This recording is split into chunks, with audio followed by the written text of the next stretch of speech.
Hello, welcome to our channel. இன்னைக்கு நாம் அரிசி புட்டு எப்படி செய்யலாம்னு பார்க்கலாம். இது பச்சரிசியில் செய்யணும். இதுக்கு நான் 2 டம்ளர் பச்சரிசியை இந்த மாதிரி டம்ளர் 2 டம்ளர் பச்சரிசியை 2 மணி நேரம் ஊற வச்சுட்டு நல்லா களைஞ்சி ஊற வச்சுட்டு நல்ல தண்ணி விட்டு அதுக்கப்புறம் எடுத்து இருத்து ஒரு டவலில் போட்டு நல்லா காய வச்சுட்டேன். காய வைக்கிறதுனா ஃபேன் அடியில் இல்லை, நார்மல் காற்றுல வீட்டுக்குள்ளேயே காய வச்சேன்.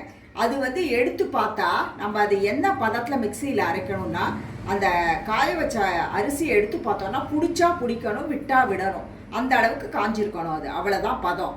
அதை நான் எடுத்து மிக்சியில் நல்லா அரைச்சி 2 தடவை சலித்து அந்த மாவை நான் இந்த மாதிரி மிக்சியில் நல்லா அரைச்சிட்டு மாவை சலடையில் சலித்து நல்லா இலுப்பச்சட்டியில் போட்டு வறுத்து கோலம் போடுற பதம் வறுக்கணும். அந்த மாதிரி வறுத்து சலித்து எடுத்து வச்சுருக்கேன். இதுக்கு தேவையான பொருட்கள் என்னன்னு பார்த்தீங்கன்னா 2 டம்ளர் அரிசிக்கு இந்த மாவுக்கு நான் 1.5 டம்ளர் வெல்லம் எடுத்துகிட்ருக்கேன். தேங்காய் துருவல் தேவையான அளவு போட்டுக்கலாம். அது துருவி ஒரு மூடியை திருவி வச்சுருக்கேன். இதுக்கு தாளிக்கிறதுக்கு நம்ம அதாவது டெக்கரேஷனுக்கு வாசனைக்கு ஏலக்காய் பொடி, கொஞ்சம் பச்சை கற்பூரம், முந்திரி பருப்பு நெய்யில் வறுத்து போடணும். அதுக்கப்புறம் எங்கள் வீட்டில் எல்லாம் எப்படி பழக்கம்னா கொஞ்சம் துவரம் பருப்பை தண்ணியில் இந்த மாதிரி ஒரு கிள்ளு பதத்தில் வேக வச்சு நாங்கள் எடுத்துப்போம். எடுத்துட்டு இதை இந்த புட்டில் கலக்கணும். அதுக்கு இந்த டம்ளரில் நான் ஒரு 1/4 டம்ளர் துவரம் பருப்பை வேக வச்சு இந்த மாதிரி தண்ணி இல்லாமல் இருத்து வச்சுட்டு இந்த கிள்ளு பதத்தில் வேக வச்சு எடுத்துகிட்ருக்கேன். அந்த தண்ணியை நீங்கள் வேஸ்ட் பண்ண வேண்டாம், ரசம் வைக்கும்போது அதை யூஸ் பண்ணிக்கலாம். இதுக்கு வெந்நீர் இந்த மாவை 2 மஞ்சத்தூள் போட்டு லேசாக கொதிக்க வச்சு கை பொறுக்கிற சூடு வரும்போது ஆற வச்சுட்டு இப்போ இந்த மாவை பிசிறி நல்லா அதை ஆவியில் வேக வச்சு எடுத்துக்கணும். இதுதான் இதுக்கான முறை. இப்போ நான் அந்த மாவை பெசறதை உங்களுக்கு காமிக்கிறேன். இப்போ கை பொறுக்கிற சூடு இருக்கிற இந்த மஞ்சள் தண்ணியை வெதுன்னு இருக்கிற தண்ணியை கொஞ்சம் கொஞ்சமாக விட்டு நம்ம இதை பிசிறணும். நல்லா எல்லா இடமும் மாவில் படுற மாதிரி நம்ம இதில் பிசிறி வைக்கணும். கட்டி இல்லாத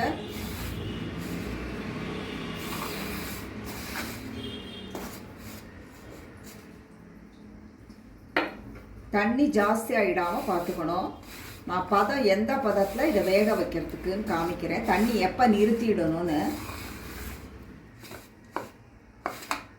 இப்படி இன்னும் நமக்கு தண்ணி தேவை. இப்போ பிடிச்சா பிடிக்க வரணும், விட்டால் விடணும். இன்னும் கொஞ்சம் தேவை நமக்கு தண்ணி.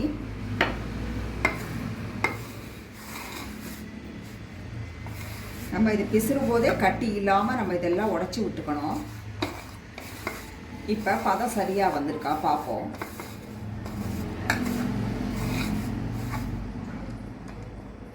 இப்போ பார்த்தீங்களா, பிடிக்க வருது, விட்டால் உதிர்றது. இதுதான் பதம். இதுக்கு மேலே நீங்கள் தண்ணி விட்டுட்டிங்கன்னா குழன்னு ஆகிடும் அது. அதனால் இந்த தண்ணி பதத்துலேயே அது நல்லா ஊறிட்டுருக்கோம். ஒரு 5 நிமிஷம் இதை அப்படியே வச்சுட்டு ஆவியில் நம்ம ஒரு வெள்ளை துணியில் மூட்டை கட்டி இந்த மாதிரி இட்லி பானையில் ஒரு 15 நிமிஷம் வேக வச்சு எடுக்கணும்.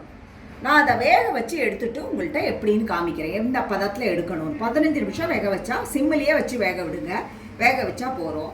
இதை வெள்ளை துணியில் சில பேர் இதை மறுபடியும் சலிப்பாங்க. நீங்கள் இதை கட்டியே இல்லாமல் இதை நல்லா தேய்ச்சிட்டிங்கன்னா இப்படி தேய்ச்சி கலந்துட்டிங்கன்னா நீங்கள் சலிக்க தேவையில்லை.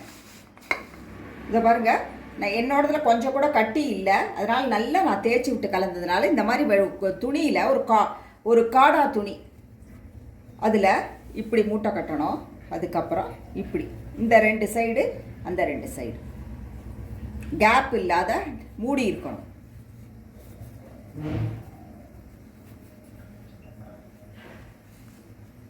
இவ்வளோதான். இதை நம்ம இப்போ இட்லி பானையில் தண்ணி சுட்டுட்ருக்கு. இதில்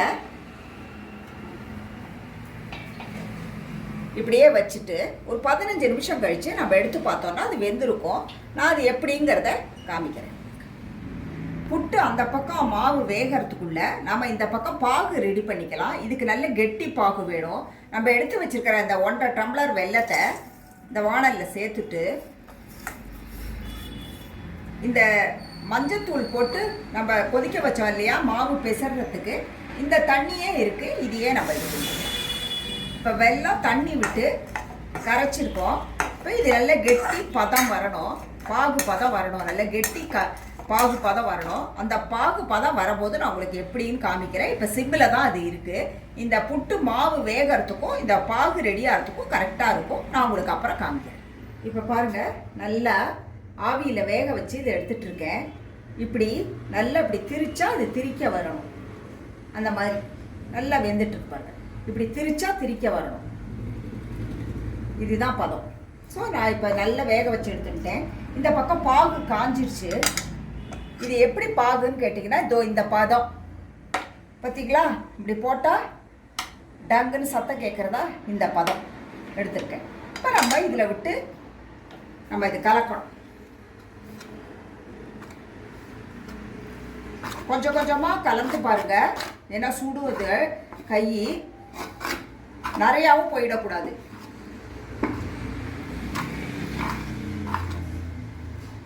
பாகு மிச்சம் இருந்தால் பரவாயில்ல, நீங்கள் நாளைக்கு ஏதாவது பாயசம் ஏதாவது செஞ்சுக்கும் போது நீங்கள் அதை யூஸ் பண்ணிக்கலாம்.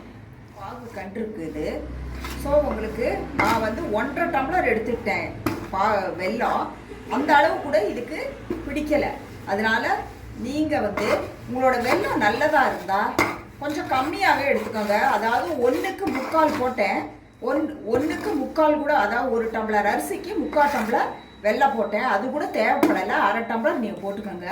நல்ல வெல்லமாக இருந்தால் அதுவே போகும். இப்போ இது ஒரு 5 மினிட்ஸ் ஆறிட்டுன்னா நம்ம அப்போ தான் கையால் உதுத்து விட்டு இந்த துவரம்பருப்பு நெய்யில் வறுத்து நல்ல செவக்க இந்த தேங்காயை நெய்யில் வறுத்து வச்சுட்டேன். அது முந்திரி பருப்பு எல்லாம் சேர்க்கலாம். நான் ஏலக்காயை பாகுலேயே சேர்த்துட்டேன். அதனால் ஒரு 2 நிமிஷம் கழித்து நான் இது கொஞ்சம் உதிரட்டும் நான் உங்கள்கிட்ட காமிக்கிறேன் கிளம்பி. இப்போ நம்ம எடுத்து வச்ச தேங்காய் வறுத்து வச்சதை முந்திரி பருப்பை சேர்த்தாச்சு. இது என்னமோ கட்டி கட்டியாக இருக்கும்னு நினைக்காதீங்க. இது நல்லா ஊறணும். இந்த பாகுல அது ஊறின உடனே ஒரு 1 ஹவர் கழித்து நீங்கள் நல்லா கையால் உதுத்து விட்டீங்கன்னா, இப்போ நான் பாகு உடனே கலந்த உடனே உங்களுக்கு காமிக்கிறேன். அதனால் இப்படி இருக்குது. இதில் நம்ம வேக வச்ச துவரம்பருப்பையும் சேர்த்துடலாம். இந்த துவரம்பருப்பு போட்டு செய்யும்போது இது ஒரு நல்ல அலாதி ருசி இருக்கும் உங்களுக்கு.